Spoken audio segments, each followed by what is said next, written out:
DKC astrology.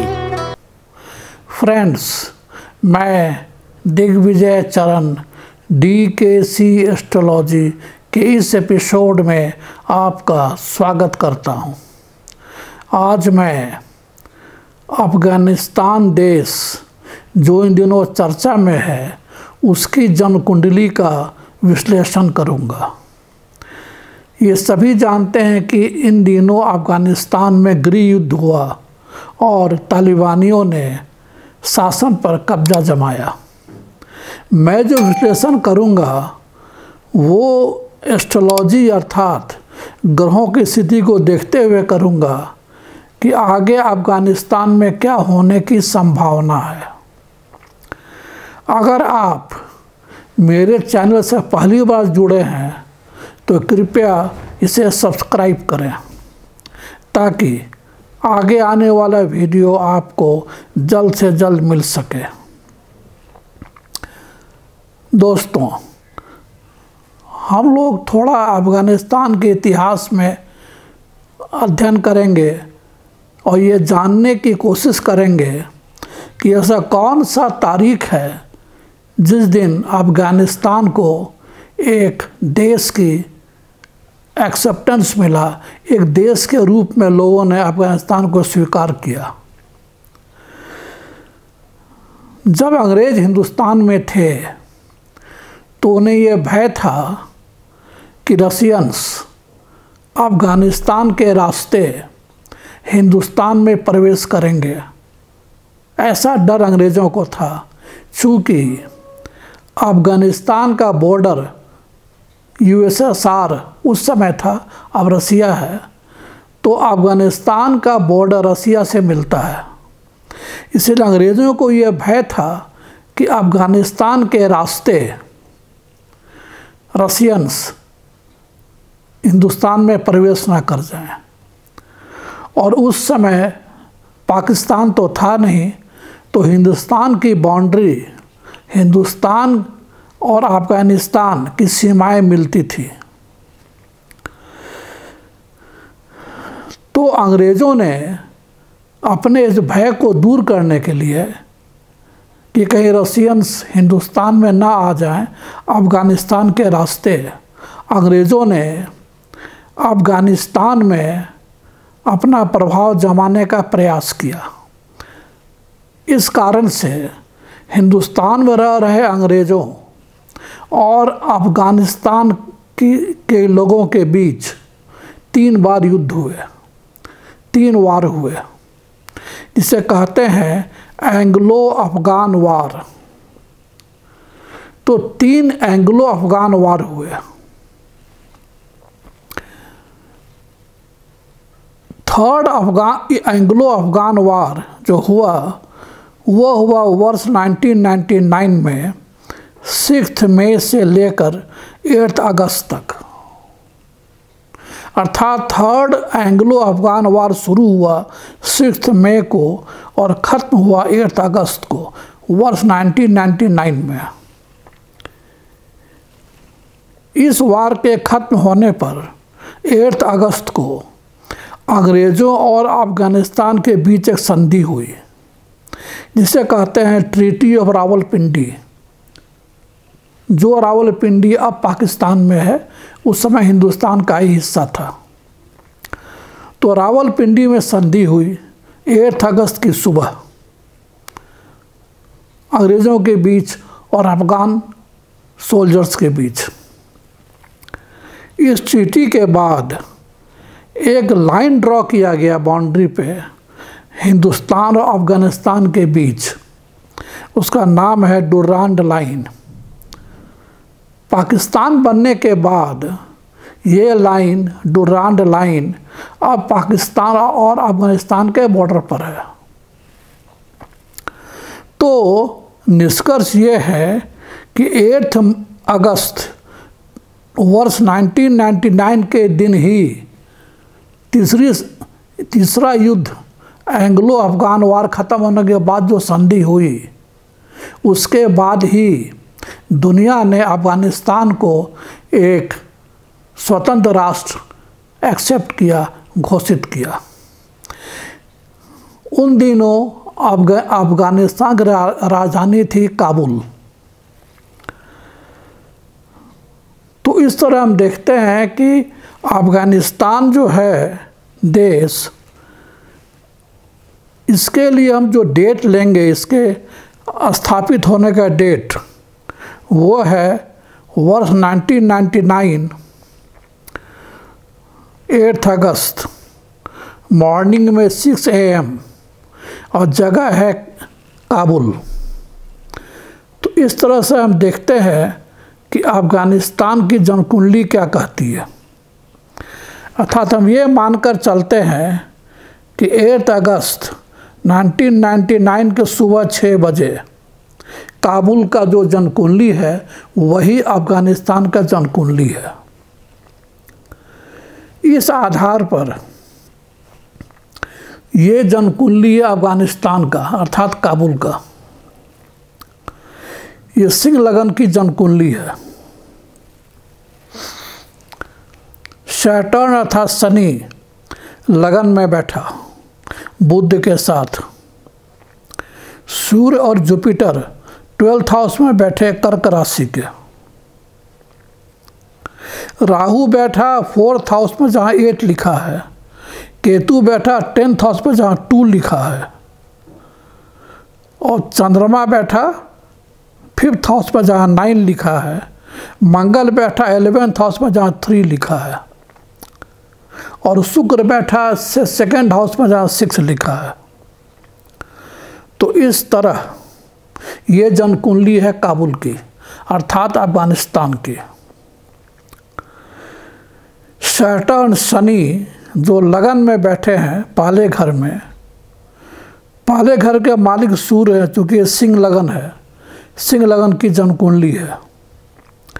पहले ही घर में सैटर्न और बुध हैं। बुध तो सूर्य के मित्र हैं, लेकिन शनि सूर्य के शत्रु है। लगन में शनि का बैठना ये बताता है कि अफगानिस्तान में हमेशा गृह युद्ध होते रहे। आप अफगानिस्तान का इतिहास देख लीजिए, जितना भी पुराना इतिहास आप ले लें, और अब तक कई गृह युद्ध हुए अफगानिस्तान के अंदर। क्योंकि सैटर्न पहले ही घर में बैठा, सूर्य के घर में, लगने सूर्य है। सूर्य और शनि एक दूसरे के शत्रु हैं। राहु बैठा 4th हाउस में जहाँ 8 लिखा है। वृश्चिक लगन का राहु नीच का होता है, और 4th हाउस सुख और शांति का घर है। तो सुख के घर में जहाँ सुख है, सौभाग्य है, उन्नति है, शांति है, वो 4था घर है। 4थे घर में राहु बैठा नीच का। इसीलिए अफगानिस्तान में शांति लंबे समय तक कभी नहीं रही। केतु बैठा 10th हाउस में जहाँ 2 लिखा है, अर्थात वृषभ राशि का केतु ये भी नीच का है। कर्म भाव में नीच का केतु बैठा, इसीलिए वहाँ हमेशा संघर्ष होता है गुटों के बीच। शुक्र बैठे 2nd हाउस में जहाँ 6 लिखा है। शुक्र वैभव के कारक है, वैभव का सूचक है। शुक्र के 2nd हाउस में बैठने के कारण अफगानिस्तान में खनिज पदार्थों की बहुतायत है। मिनरल्स अफगानिस्तान के ज़मीन में बहुत है। यह है शुक्र की वजह से। यह अलग विषय है कि उन खनिज का उपयोग अब तक किसी भी सरकार ने देश हित में नहीं किया। फिर देखिए मंगल कहाँ बैठा। भाग्य का मालिक है मंगल। 9th हाउस में 1 लिखा है, और मंगल जाकर बैठा 11th हाउस में जहाँ 3 लिखा है। तो मंगल जो है शत्रु क्षेत्रीय है। 3 अर्थात मिथुन राशि, तो मंगल बैठा मिथुन राशि में।